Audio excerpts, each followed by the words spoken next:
अच्छा एतजाज़ साहब, मैं अब आपके ना जो दूसरे पहलू हैं आपकी शख्सियत के, दानिशवर भी हैं, आखिरी सवाल मेरा, और सियासतदान भी हैं, ये महाजराई जिस तरफ जा रही है, र्यूमर मिल चल रही है, खून खराबा भी खुदा न खास्ता हो सकता है, जो JUI के वहाँ रजाकार बैठ गए हैं, तो आपको लगता है कि जमहूरियत को कोई ख़तरा हो सकता है? टेक्नोक्रेट्स की बातें कर रहे हैं लोग, do you give some credence to these reports Aitzaz साहब?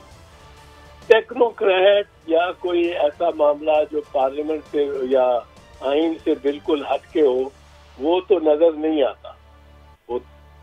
लेकिन ये बात जरूर है कि जिस तरफ ये लेके जा रहे हैं और जिस तरफ मौलाना के वो लठ बरदार आ गए हैं और पार्लियामेंट में उन्होंने पूरा एक इलाका पे कब्जा कर दिया और यूनिफॉर्म पहनी हुई है और डंडे पकड़े हुए हैं, और वो जिस तरह किसी न किसी पे तो वो जाहिर है रोक डालना चाहते हैं, किसी न किसी को तो धमकाना चाहते हैं।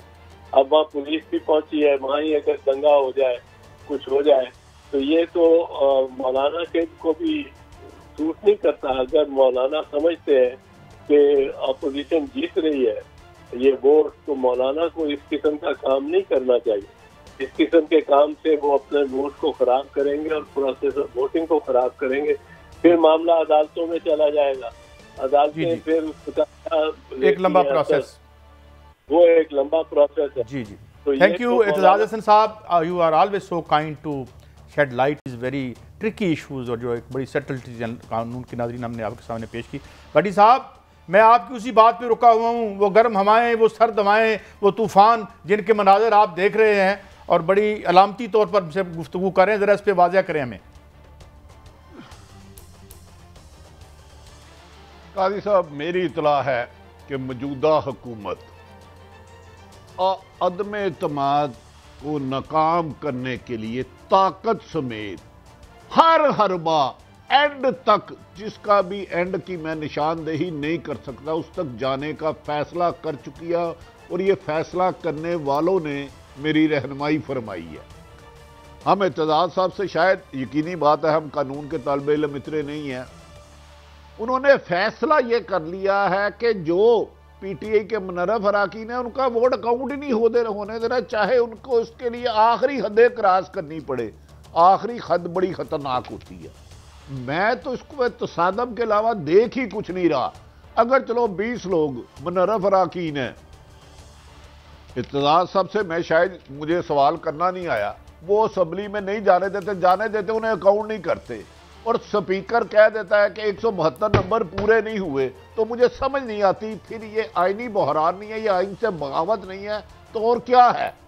इत्तेजाज एहसन जैसे साहिब इल्म वकील अनवर मंसूर साहब है और खुद हुकूमत के सीनियर मोस्ट इस वक्त अहम ओहदों पर भी हैं और वकील भी हैं, उनका कहना यार मेरी समझ से बाहर है, हमारी हुकूमत को क्या हो गया, ये क्या कर रहे हैं, ये वोट से नहीं रोक सकते किसी को।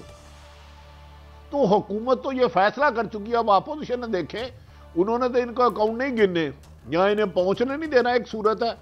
दूसरा, अगर गए तो स्पीकर साहब को वजीर आजम साहब हुक्म फरमा चुके हैं कि आपने PTI के लोगों को वोट की इजाजत नहीं देनी भी है तो अकाउंट नहीं करना।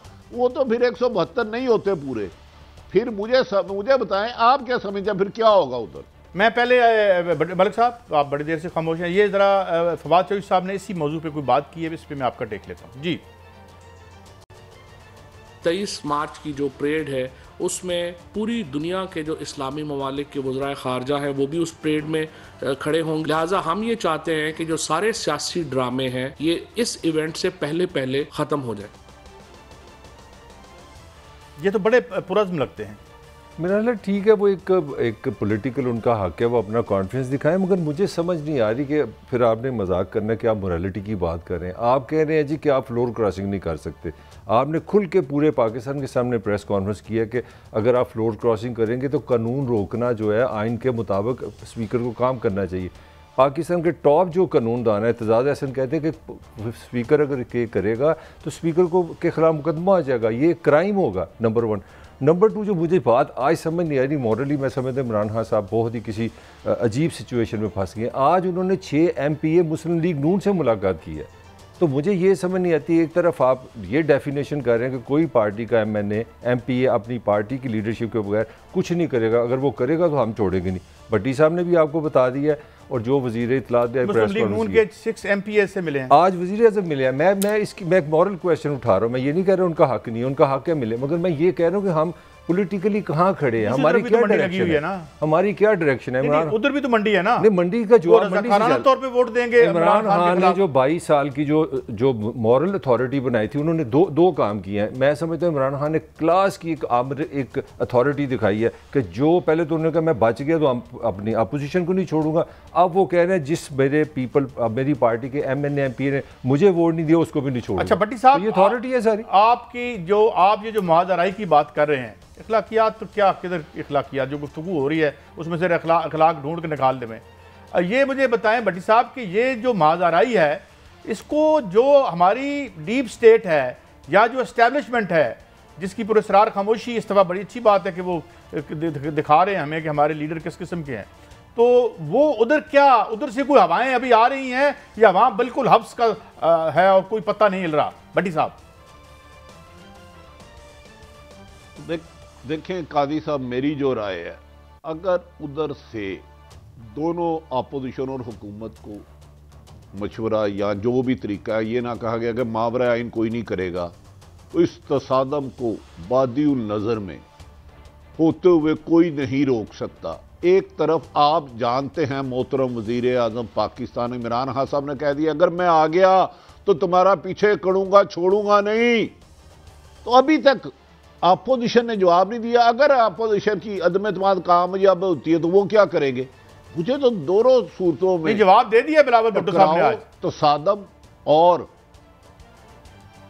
नहीं वो मैंने ये अर्ज किया ना, ऊपर से इन्होंने आज कह दिया कि उस डी चौक में जलसा भी होगा। क्या एस्टेब्लिशमेंट इस्लामाबाद में ये कत्लो गारत के मनाजर खुदा ना हास्ता जिस तरफ बज़ाहिर बादिउल नज़र में नजर आ रहे हैं, मैं तो इसको नुकसानदेह समझ रहा हूं। इसको किसी को किरदार अदा करना होगा और हर एक को आईने में अपोजिशन का हक है अदम एतमाद लाए और हुकूमत का हक है आईनी तौर पे उनको नाकाम करे। मैंने अभी आपको एक सिंपल जवाब दे दिया, वो 13 बंदों के वोट नहीं गिनते, स्पीकर अनाउंस कर देता अदम एतमाद नाकाम हो गई, तो उस वक्त असम्बली में क्या मनाजर होंगे जरा सोचे। अच्छा ये जरा मैं वजीर दाखिला डी चौक में PTI का जलसा हो रहा होगा। ये यार जरा शेख रशीद साहब को भी सुनते हैं, क्योंकि अमन व अमान की जिम्मेदारी एक हवाले से उन्हीं के पास है, वो हैं हमारे यानी वजीर दाखिला भी। सुनाइए जी। PTI के लोग उन लोगों का सियासी घेराव करेंगे जो बिकने और बकने के अमल में शामिल होंगे, और इंशाअल्लाह ताला आप देखेंगे, मैंने आज अपील की है कि जिस दिन वोटिंग होगी सारे फॉलोअर्स जो है इमरान खान के वो असम्बली से बाहर होंगे, जो हमारा ग्रीन एरिया है डी चौक का, और ये शुक्राने का दिन मनाएंगे और जीत के बाद अल्लाह ताला का शुक्र अदा करेंगे जिसने के इमरान खान को इंशाअल्लाह कामयाबी मिली है। भट्टी साहब अब देखें, ये तो जो आप मंजर बता रहे हैं, वज़ीर दाखिला खुद इनवाइट कर रहे हैं जो वर्कर्स हैं PTI के, तो एक तरफ वो हैं, एक तरफ JUI के डंडा बरदार हैं। हुजूर ज़रा हमें कुछ समझाएं, मैं तो बड़ा कंफ्यूज हो गया हूँ। देखो मैंने तो अर्ज किया है, मुझे आज इस्लामाबाद की हवाएं खून खाल लड़ाई करते हुए नजर आ रही हैं, और हवाओं का आपको मैंने कहा लिमिट नहीं होती, वो दूसरे शहरों में भी चले जाती हैं।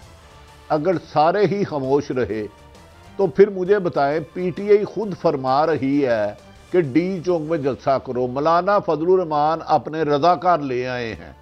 आप अवाम को अवाम से लड़ाने के लिए, मैंने तो सुना था कि जमहूरियत नाम है अवाम की हुकूमत, अवाम के लिए अवाम के जरिए, ये तो मुझे लगता है जमहूरियत हुक्मरानों के लिए, अवाम को लड़ने के लिए, अवाम को लड़ाने के लिए, कत्लो गारत कराने के लिए।